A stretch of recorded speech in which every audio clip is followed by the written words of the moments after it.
الله تعالی انبیاء کرامو ته په دې زندگی کې ډېر زیات عزت ور نصیب کړو، لیکن د انبیاء کرامو د عزت لوی وجه هغې ته علم الله تعالی ور کړی. تیره جمعه کې مې درته وویل چې حضرت آدم علیه السلام الله تعالی د خاورې زه پیدا کړی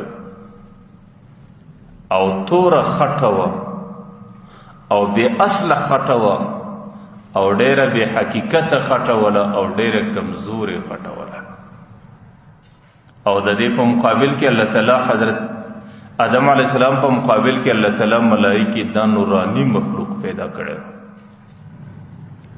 لیکن چې کله الله تعالی د حضرت آدم علیه السلام او د ملائکو په مابین کې د علم امتحان کښېښوی، نو حضرت آدم علیه السلام ته الله تعالی د صنعت علم ورکړی و، د حرفت علم یې ورکړی و. حضرت آدم علیه السلام ته الله تعالی د کشتو د کیتۍ علم ورکړی و.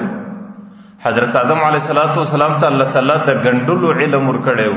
حضرت آدم علیه السلام ته الله تعالی د یو شي د پخولو علم ورکړی و. ځکه آدم علیه السلام دنیا ته الله تعالی راواستوی، دا دنیا کې د آدم علیه السلام ضروریات، او چې کوم سړی د شی د سړي ضروریت دي چې کله د هغې علم د انسان سره نه وي، نو د هغې په ذریعه هغه ضرورت سړی نشي پوره کولی.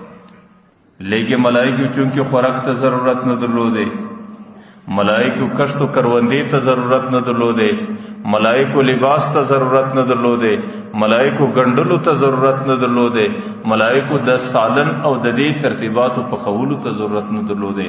د ملائکو سره د دې شی علم نه ورسره. نو چې کله د آدم علیه السلام او د ملائکو په مابین کې الله تعالی د امتحان په شکل یو ترتیب جوړي او هغه امتحان الله تعالی په علم کې اخی، د آدم علیه السلام سره د دې شان او علم ورسره او د ملائکو سره نو ورسره، نو الله تعالی د علم په انعام کې الله آدم علیه السلام ته دا انعام ورکړي چې ملائکې به ټول تا ته سجده کوي. د دې دپاره چې ستا فضیلت پر دې ټولو ملائکو باندې ښکاره سي. حالانکه د ملائکو ذات د نور سره جوړ دی او د آدم علیه السلام ذات د خارې او د خټې سره جوړ دی. نو د ذات په اعتبار خو ملائکې پر آدم علیه السلام ډیر فضیلت لري، لیکن د هغې باوجود بیا هم آدم علیه السلام ته ملائکې الله تعالی په دې باندې مکلف کوي چې ده ته به سجده کوي. د هغې بنیاد علم و چې آدم علیه السلام ته کوم علم و، الله تعالی ملائکو ته هغه علم نه ورکړی. علماو د دې ما تحت یو نکته لیکلې ده. هغه نکته دا ده چې د حضرت آدم علیه السلام سره صرف د ضروریاتو علم ورسره و، چې کوم شي ته د ضرورت و الله تعالی د هغې علم دې ته ورکړی.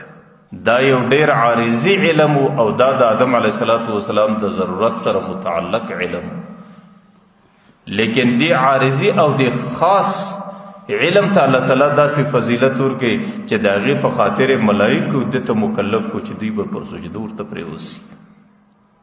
نو ستاسو څه خیال دی چې الله تعالی په یو چاته د خپل ذات علم ورکړي، الله تعالی یو چاته د خپلو اسماو علم ورکړي، الله تعالی یو چاته د خپلو صفاتو علم ورکړي، الله تعالی یو چاته د خپل معرفتو د عبادت علم ورکړي، نو بیا به هغې ته الله تعالی په دې مخلوقاتو کې کومه درجه ورنصیب کړي. نو د هغې درجې بیان پیغمبر علیه السلام تیره جمعه کې ما حدیث پیش کړی چې پیغمبر علیه السلام به ویل الفضل العالم علی العابد کفضلی علی ادناکم، د یو عالم پر عابد باندې فضیلت دومره دی لکه زما فضیلت چې پر یو ادنا امتی باندې دی. ځکه علم دا د انبیاو صفت او انبیاو چې عزت پیدا کوي هغوی د علم په خاطر پیدا کوي. حضرت آدم علیه السلام څخه وروسته حضرت ادریس علیه السلام ته الله تعالی علم ورکړي. د څه علم یې ورکړي؟ هغې ته الله تعالی د قلم او د کتابت علم ورکړي. د حضرت ادریس علیه السلام څخه مخکې چې انسانانو یو د بله سره سلام کوکاوی او یو د بله سره سر خلاصاوی، هغې په تکلم په الفاظو په ژبه باندې او د ادریس علیه السلام څخه مخکې نه قلم و نه کتابت و، نه د کتابت علم و نه د خط علم و نه د چا دا ترتیبونه ایزده و.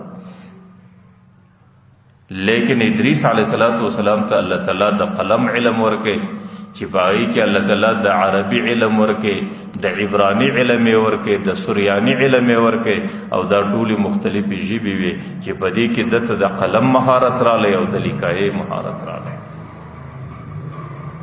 او چې کله ادریس علیه السلام ته الله تعالی علم ورکې، نو ادریس علیه السلام ته الله تعالی د علم په ذریعه باندې هغه فضیلت ورکې چې ورفعناه مکانا علیا.